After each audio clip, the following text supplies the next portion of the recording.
Acting ಸ್ಕೂಲ್ಗೆ ಹೋಗಿ acting ಅನ್ನ ಕಲ್ತು ಚಿತ್ರರಂಗಕ್ಕೆ ಬಂದ್ರಿ. ತುಂಬಾ ಖುಷಿ ವಿಚಾರ. ಹಾಗೇನೆ ತುಂಬಾ ಜನ ವೀಕ್ಷಕರಿಗೆ ಕುತೂಹಲ ಇರ್ಬೋದು, ಸಂಪದ ಅವರು ಊರು ಯಾವ್ದು, ಸಂಪದ ಅವರು ಎಲ್ಲಿಯವರು ಅಂತ ಹೇಳಿ. ನಿಮ್ ಬಾಯಿಂದಲೇ ಕೇಳ್ತಾ ಹೋಗೋಣ. ಸೊ ಒಂದು 2-3 ಜನರೇಷನ್ ನಾ ಬೆಂಗಳೂರಿನವ್ರೇನೆ. ಬಟ್ ಮುಂಚೆ ಇದ್ದಿದ್ದೆಲ್ಲ ಹುಲಿವಾನ ಅಂತ ಊರು ಬರುತ್ತೆ, ನಮ್ ತಂದೆ ಅವ್ರದ್ದು. ಅಮ್ಮಂದು ದೊಡ್ಡಬಳ್ಳಾಪುರ ಸೈಡ್ ಬರುತ್ತೆ. ಈಗ ಇರೋದೆಲ್ಲ ಬೆಂಗಳೂರಲ್ಲ? ಇವಾಗ ಎಲ್ರು ಬೆಂಗಳೂರಲ್ಲಿ. ಹೋಗಲ್ವಾ ಊರ್ ಕಡೆ ಎಲ್ಲ ನೀವು? ಊರ್ ಕಡೆ ಅಮ್ಮನ್ ಊರಿಗೆ ಹೋಗ್ತಾ ಇರ್ತೀವಿ. ಬಟ್ ಅಪ್ಪನ ಊರು ಅವ್ರು 3 ಜನರೇಷನ್ಸ್ ಇಂದ ಬೆಂಗಳೂರೇನೆ. ಸೊ ಅಮ್ಮಂದು ಊರು ಮಧುರೆ, ಚಿಕ್ಕ ಮಧುರೆ ಅಂತ. ಸೊ ಅಲ್ಲಿಗೆ ಯಾವಾಗ್ಲೂ ಹೋಗ್ತಿರ್ತೀವಿ. ಎಜುಕೇಶನ್ ಬಗ್ಗೆ ತುಂಬಾ ಕ್ಯೂರಿಯಾಸಿಟಿ ಇರುತ್ತೆ ಜನರಿಗೆ. ಸಂಪದ ಅವರು ಏನು ಓದಿದ್ದಾರೆ ಅಂತ ಹೇಳಿ. ನಾನು ಇಂಟೀರಿಯರ್ ಡಿಸೈನಿಂಗ್ ಓದಿದ್ದೀನಿ. ಅದು ಕಂಪ್ಲೀಟ್ ಆಯ್ತು 2 years ago. ಸೊ ಅದಾದ್ಮೇಲೆ ಕಂಪ್ಲೀಟ್ಲಿ ನಾನು ಸಿನಿಮಾ ಕಡೆ ಇಂಟ್ರೆಸ್ಟ್ ಕೊಡಕ್ ಸ್ಟಾರ್ಟ್ ಮಾಡಿದ್ದೆ.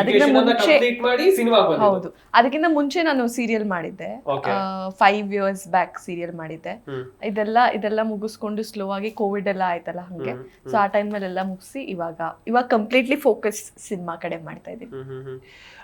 ಸೀರಿಯಲ್ ಮಿಥುನ ರಾಶಿ ಸೀರಿಯಲ್ ಮಾಡಿದಾಗ ಬೇರೆ ಸೀರಿಯಲ್ಸ್ ಗಳಿಗೆ ನಿಮ್ಗೆ ಆಫರ್ ಬಂದಿರಲಿಲ್ವಾ, ಅಥವಾ ಎಜುಕೇಶನ್ ಗೋಸ್ಕರ ಸೀರಿಯಲ್ ಗಳನ್ನ ಡ್ರಾಪ್ ಮಾಡಿದ್ರೆ ಹೇಗೆ?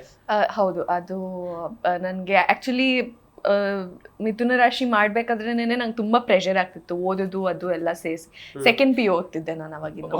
ಸೊ ಹೌದು, ಸೊ ಅದಕ್ಕೆ ಅದನ್ನ ಬಿಟ್ಟು ಅದಾದ್ಮೇಲೆ ಒಂದಷ್ಟು ಆಫರ್ಸ್ ಬಂತು. ಬಟ್ ವೇಟ್ ಮಾಡೋಣ, ಇದನ್ನ ಮುಗಿಸಿ ಆಮೇಲೆ ಸ್ಟಾರ್ಟ್ ಮಾಡ್ಕೋಣ ಅಂತ ಹೇಳಿ ಒಂದಾದ್ಮೇಲೆ ಒಂದು ಮಾಡೋ ತರ ಪ್ಲಾನ್ ಮಾಡ್ಕೊಂಡೆ. ಎರಡೆರಡು ದೋಣಿ ಮೇಲೆ ಕಾಲಿಡೋ ಬೇಡ ಬೇಡ ಅಂತ ಹೇಳಿ ಎಜುಕೇಶನ್ ಅನ್ನ ಕಂಪ್ಲೀಟ್ ಮಾಡಿ ಆಮೇಲೆ ಈ ಸೀರಿಯಲ್ ಇಂಡಸ್ಟ್ರಿ ಅಥವಾ ಸಿನಿಮಾ ಇಂಡಸ್ಟ್ರಿಗೆ ಬಂದ್ರೆ. ಸೀರಿಯಲ್ ಮುಗಿತಾ ಇದ್ದಂಗೆ ಸಂಪದ ಅವರಿಗೆ ಒಂದು ಅದ್ಭುತವಾದಂತಹ ಆಪರ್ಚುನಿಟಿ ಸಿಗುತ್ತೆ ರೈಡರ್ ಸಿನಿಮಾದಲ್ಲಿ. ಎಸ್, ಅದ್ರ ಬಗ್ಗೆ ಹೇಳ್ತಾ ಹೋಗೋದಾದ್ರೆ, ಸೊ ಅದು it was a key part ಅಂತ ಹೇಳಿ. ಅವರು ಒಂದು ಚಿಕ್ಕ ಲವ್ ಟ್ರ್ಯಾಕ್ ಬರುತ್ತೆ ಅಂತ ಹೇಳಿ. So I was very happy. Team ತುಂಬಾ ಚೆನ್ನಾಗಿತ್ತು. ಅವಾಗ ತಾನೇ ಸೀರಿಯಲ್ ಬಿಟ್ಟಿದ್ದೆ. ಅದು ನನ್ಗೆ ದೊಡ್ಡ ಕಮಿಟ್ಮೆಂಟ್ ಅಂತಾನು ಅನ್ಸ್ಲಿಲ್ಲ. So I did that. ಈಗ ಕರಾವಳಿ ಬಗ್ಗೆ ಮಾತನಾಡ್ತಾ ಹೋಗೋದಾದ್ರೆ, ಬಹು ನಿರೀಕ್ಷೆ ಮೂಡಿಸಿದ ಎಲ್ಲರಲ್ಲೂ ಕೂಡ ಈಗ ಪೋಸ್ಟರ್ ಅನ್ನ ನೋಡಿದೀವಿ ನಾವು, ನೀವು ಕೂಡ. ಸಿಕ್ಕಾಪಟ್ಟೆ ಕ್ಯೂರಿಯಾಸಿಟಿ ಕರಾವಳಿ ಸಿನಿಮಾದ ಬಗ್ಗೆ ಎಲ್ಲರಲ್ಲೂ ಕೂಡ ಇದೆ. ಪ್ರಜ್ವಲ್ ದೇವರಾಜ್ ಅವರ ಜೊತೆಯಲ್ಲಿ ತೆರೆ ಹಂಚ್ಕೊಳ್ಳೋಕೆ ಎಷ್ಟು ಖುಷಿ ಆಗ್ತಾ ಇದೆ ನಿಮ್ಗೆ? ತುಂಬಾ ಖುಷಿ ಆಗ್ತಿದೆ. He is a very nice person. So ಅವ್ರ ಜೊತೆ ವರ್ಕ್ ಮಾಡಿದ್ದು ನಂಗೆ ತುಂಬಾ ಖುಷಿ ಇದೆ. ಆಲ್ಮೋಸ್ಟ್ ನಾವು ಶೂಟ್ ನ ಕಂಪ್ಲೀಟ್ ಮಾಡಿದೀವಿ. ಸೊ ಒಂದು ಟೀಸರ್ ರಿಲೀಸ್ ಕೂಡ ಆಗಿದೆ ಇವಾಗ. ಸೊ ನೀವೆಲ್ಲರೂ ಅದನ್ನ ನೋಡ್ಬೇಕು. ಕರಾವಳಿ ಟೀಸರ್ ಅಂತ ನೀವು ಯೂಟ್ಯೂಬ್ ನಲ್ಲಿ ಹಾಕಿದ್ರೆ ನಿಮಗೆ ಸಿಗುತ್ತೆ. ಸೊ ಇದಿಷ್ಟು ಕರಾವಳಿ ಅಪ್ಡೇಟ್. ಕರಾವಳಿ ಬಗ್ಗೆ ನನಗೂ ಕೂಡ ಸಿಕ್ಕಾಪಟ್ಟೆ ನಿರೀಕ್ಷೆಗಳಿವೆ. ಯಾಕಂತ ಹೇಳಿದ್ರೆ ನಾನು ಕೂಡ ಅದೇ ಭಾಗದವನು. ಕರಾವಳಿ ಪೋಸ್ಟರ್ ರಿಲೀಸ್ ಆದಾಗ ಕಂಬಳವನ್ನ ನಾವು ನೋಡಿದ್ವಿ. ಈ ಸಿನಿಮಾದಲ್ಲಿ ಕಂಬಳದ ಬಗ್ಗೆನೇ ತುಂಬಾ ಇದೆಯಾ ಹೇಗೆ? ಕಂಬಳದ ಬಗ್ಗೆ ತುಂಬಾ ಇದೆ. ನಿಮಗ್ ಗೊತ್ತಿರ್ಬೋದು, ನೀವು ಆ ಕಡೆಯವರೇ ಆಗಿರೋದ್ರಿಂದ ಆ ಕ್ರೇಜ್ ಹೆಂಗಿರುತ್ತೆ, ಎಷ್ಟು ದುಡ್ಡು ಖರ್ಚು ಮಾಡ್ತಾರೆ.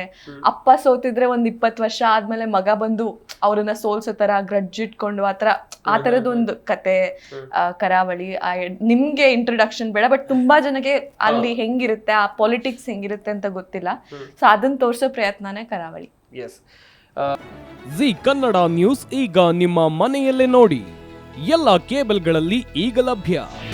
ನಿಮ್ಮ ನೆಚ್ಚಿನ ಜಿ ಕನ್ನಡ ನ್ಯೂಸ್ ಈಗ ಸನ್ ಡೈರೆಕ್ಟ್ ನಲ್ಲಿ number 292, Tata play number 1664, Jio TV number 1334, NXT digital number 30, in cable number 30, city networks 51, U digital number 162, GTPL number 17, Rockline telecommunications number 42, Shri Basaveshwara cable number 168, rural cable network 60, Vinayaka digital 57, Abhishek cable 821, city channel 53, Siddeshwara cable network 57, V4 digital Infotech 628, Surya digital networks 53, Gajanan digital number 836, Malnad Infotech private limited number